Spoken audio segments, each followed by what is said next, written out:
Omwagala omulungi n'olunaku olwaleero nsanyuse nnyo okulaba era nga nkulamusaako mu linnya lya Mukama Katonda waffe. Mukama yeebala okutukuuma. Tugenda mu maaso n'ebyokuyiga byaffe ebikwata ku kusabira abaana baffe okumala ennaku 31. Olwaleero tuli ku lunaku olwokutaano day 5 naye nga tujjukizaamu ku kye twayize ku lunaku olwokuna. Twayize nti nno obwesigwa n'amazima bikulu nnyo ng'Abakristaayo era nga bwe tukimanya ffe ng'abakulu ate kitugwanira okusabira abaana baffe Mukama abakuume nga beesigwa era nga b'amazima.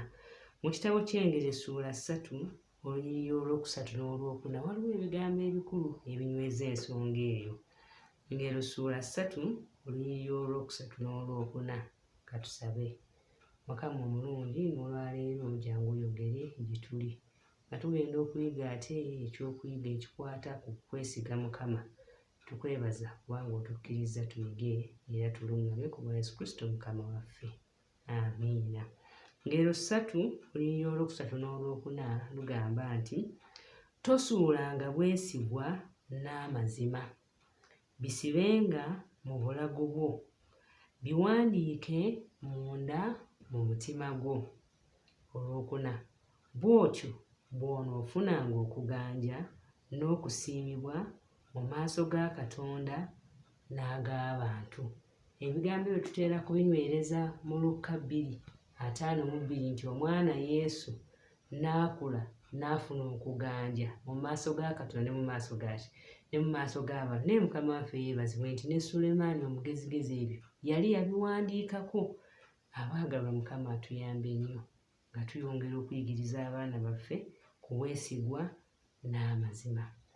Kale olwaleero twogera ku kwesigama ku Katonda era ng'olunyiriri lwaffe lugenda kuva mu kitabo ekyangero essuula 3 olunyiriri olwokutaano. Olwokutaano lugamba lutya? Kati awo nno nga tumaze okuganja mu maaso ga Katonda tulina okusigala nga tumwesiga oba nga tumwesigamako mu mbeera zonna. Olunyiriri olwokutaano ngero 3 olwokutaano lugamba nti weesigenga Mukama n'omutima gwo gwonna, so teweesigamanga ku kutegeerako ggwe. Abaagalwa, omulembe guno eno Bayibuli eyogera nti amagezi galyeyongera. Yesu Kristo bw'aliba n'atera okudda amagezi galikola ki? Galyeyongera. Kaakati naffe tumanyi bulungi nnyo nti olw'ebingi abaana baffe bye bali exposed to oba bye bayiga oba bye bamanyi okusinziira n'okuva mu mikutu egy'enjawulo ne information ennyingi gye balina, bamanyi nga bagezi, bategeera bingi. Kale ekyo ggwe bw'okimanya ng'omuzadde n'olyoka weesigama ku kigambo kyawandiikibwa kino nti weesigenga Mukama n'omutima gwo gwonna, so teweesigamanga ku kutegeera kwo ggwe. Omuzadde ali eyampuliriza kya nsonga nnyo okubeera nga tutegeeza abaana baffe nti si nsonga ensi ebateeredde bintu bingi byenkanawa mu maaso gaabwe era nga balowooza nga bamanyi, naye mu kukola kwabwe kwonna, mu kusalawo kwabwe kwonna, abaana baffe tubayigirize ate era tubasabire nti ky'osalawo kassa kiba nga kikontana n'enteekateeka ya Katonda. Si nsonga oba bakisiize bulungi bwenkanawa, naye kassa kiba nga tekyesigamye ku kuyigiriza kwa Katonda, ekyo kye kiba kirungi, kiba kijja kutwala mu kuzikirira. Katusomeko ne mu kitabo ekya Zabbuli essuula 3 era olunyiriri olwokutaano. Zabbuli essuula 3 olunyiriri olwokutaano lugamba lutya? Dawudi agamba nti ngalamira ne neebaka ne nzuukuka kubanga Mukama ampalirira. Katuddemu. Ngalamira ne neebaka ne nzuukuka kubanga Mukama ampalirira. Dawudi era ne wano ayongera kunyweza bwesigwa. Ffenna tumanyi nti nno obudde obw'ekiro obudde butiisa era omuntu yenna yenna abakozi b'ebibi n'ab'ebikolobero, ababbi, abanyaga, abaagala okutta abantu, babikola mu budde obwaki abasinga babikola mu budde obw'ekiro. Naye Dawudi agamba nti ye yeebaka. Kiki ekitegeeza nti ne wakati mu mbeera ey'ebizibu, embeera eteesigika, ng'olina okutya mu ggwe, naye osobola okufuna emirembe n'owummula ne weebaka. Naye nga obuvumu obwo obujjawa? Obuvumu obwo obujja mu kwesiga ani?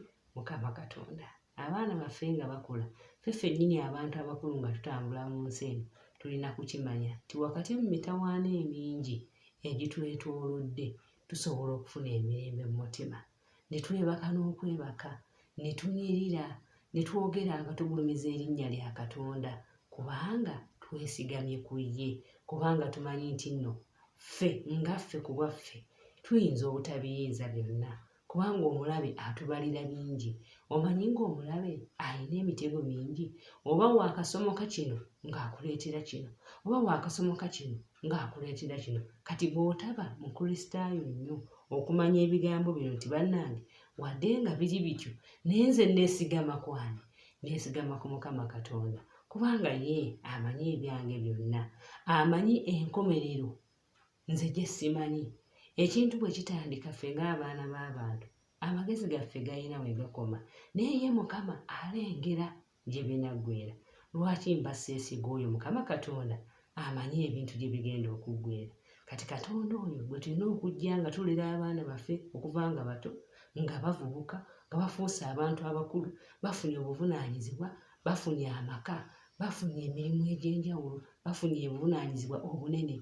Abaana baffe tulina osigala nga tunyweza kigambo kimu nti mwana wange, wonna w'oli mu mbeera yonna, kwesiga na kwesigama Mukama Katonda kyekigenda okukunywereza w'oli, kyekigenda okukuvvuunusa byonna, okubeera nga weesiga Mukama Katonda.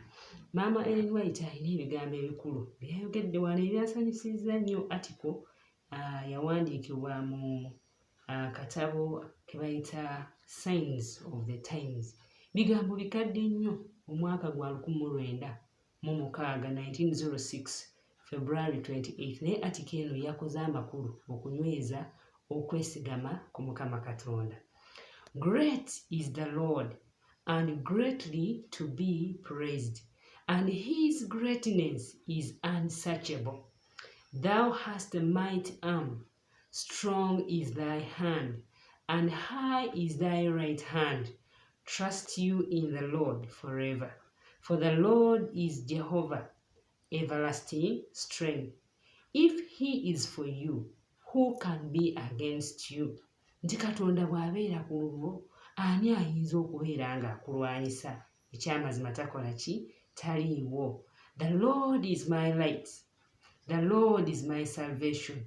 Whom shall I fear? Ti Mukama Katonda kye kitangaala kyange. Lwaki nti ekizikiza? Nedda. The Lord is the strength of my life. Of whom shall I be afraid? Katonda yampa amaanyi. Lwaki mba nti omuntu yenna? Yeah, though I walk through the valley of the shadow of death, I'll fear no evil. Nti newankubadde nga ntambulira mu kiwonvu ekyokusiikiriza ekyokufa, sijja kutya kali konna. Dawudi ndowooza tumuwulira. For thou art with me, kubanga ggwe oli nange. Thy rod and thy staff, they comfort me. Let us trust him who sees the end from the beginning, and who will make all things work for the good of those that love the Lord. Abaagalwa, katuyigirize abaana okwesiga Mukama Katonda, kubanga ye ebintu abirabira gye bikola ki? Gye biggweera. Abaana baffe nga bavubuka, abaana baffe nga bafuuse abantu abakulu, nga bayita mu nsi eno erina ebisoomooza enkya n'eggulo, katusigale nga tunyweza ekigambo kimu, katwesige Mukama Katonda, kubanga ye byonna abimanyi, ate afaayo nnyo. Lwaki otya? Jjawo okutya, okusikize, okwesiga Mukama, kubanga afaayo nnyo gy'oli. Mukama atuweerwamu omukisa abaagalwa. Katusabe. Mukama omulundi tukwebaza kubanga oli mwesigwa, oli w'amazima, oli wa kisa. Tusaba onyweze obwesigwa bwaffe mu ggwe Mukama. Tumanye nti ggwe Katonda obimanyi byonna, era ofaayo nnyo gye tuli. Newankubadde nga tuyinza okuba nga tutambulira mu mbeera eyo etusoomooza, Mukama Katonda waffe ggwe w'oli, ojja kugituyisaamu kubanga Katonda waffe oyinza byonna. Kisaakira okwagala ku Mukama byongera okubeera wamu naffe, batulera abaana baffe, batutunuulira abo abavubuse, batulera abo abakulu.